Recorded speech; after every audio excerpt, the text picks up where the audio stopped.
কাল থেকে আমি আতঙ্কের মধ্যে আছি। রাসেল ভাইপার সাপ আমার কাছে ফ্রেন্ড রিকোয়েস্ট। কে বলে ওই একটা বিষাক্ত সাপ, ওর হাতত কি মোবাইল দেওয়া ঠিক আছে? কে যে দিল এগুলি? এমনিতেই এক সপ্তাহ হলে আমি খালি রাসেল ভাইপারও কি দেখিচ্ছি। টিকটক, ইউটিউব, ফেসবুক যেটাই খুলেছি সেটাতেই খালি রাসেল ভাইপার, সেটাতেই খালি রাসেল ভাইপার।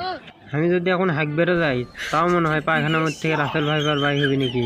মাথা মতো তো আমার ঘুরিচ্ছে পারে। এই রাসেল ভাইপারের আতঙ্ক থেকে কিভাবে বাঁচা যায়? রাসেল ভাইপার রে, তুই কি খেলা দেখাইলি বাংলাদেশে? আরে বন্ধু, তুই তোমার বেঞ্চের ওটা পা তুলে বসে আছো, আবার কিভাবে কিভাবে গান করছো? তুই কি পাগলা টাগলা হলো নাকি? পাগলা কি আমি সাদে হচ্ছি রে? বাংলাদেশের এই রাসেল ভাইপার সাপের আতঙ্কে আমি পাগলা হচ্ছি। ধরবে বাদ থেকে কেবলই সাপের ছবি দেখে আনো আমি, রাসেল ভাইপার টাইপার সাপ দেখে আমার ভয় লাগে না। কাম কাজ দেখছো সেলফেলের? এমনি সাপের ভয়তে আমি বাঁচিচ্ছি না, আতঙ্কে আছি। আমি বলে সাপের ছবি দেখে আইলো, মন মেজাজ কান্না খারাপ হবি।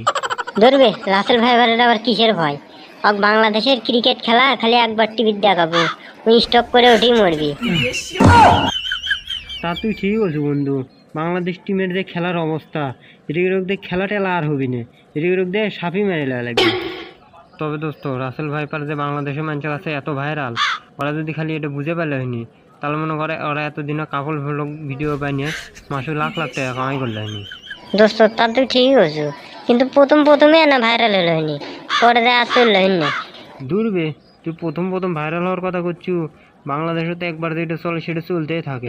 ওরা আস্তে আস্তে নাটক তৈরি করবি, পর্ব 1, পর্ব 2 ইঙ্গে করতে করতে 1000 সিরিয়াল পার করে ফেল দিবি। ইন্ডিয়ান নাটকগুলো লাগাল। এর আগে করোনা একবার আসছিল না, দেখলু না কত আতঙ্ক দেশ জুড়ে? রাস্তাঘাটে বাইরে হলে এই মাস্ক কুটি এ কুটি ও কুটি, কত ঝামেলা। সিংকে আবার আতঙ্ক তৈরি করিচ্ছে এ রাসেল ভাইপার সাপ। এ দোস্ত, এই সাপের ভয়টা আমি করি না বুঝছো। আমার গার্লফ্রেন্ডই হচ্ছে কাল নাগিন, তাকে দেখে ভয় করি না। আরে ভাইপার টাইপার দেখে আমি ভয় করবো তাই মনে করছো? ও, তাহলে তোর আর কিসে চিনতে? তুই রাসেল ভাইপার এসে বড় সাপ পালিচ্ছু, তোর তো আর ভয়টয় নাই। কিন্তু আমার কি হবি রে? আমার তো হাগামতো বন্ধ হয়ে গেছে এই রাসেল ভাইপারের আতঙ্কেতে। আমার তো এই রাসেল ভাইপার গুলো বড় চিনতে রে। আমি কি করি কত?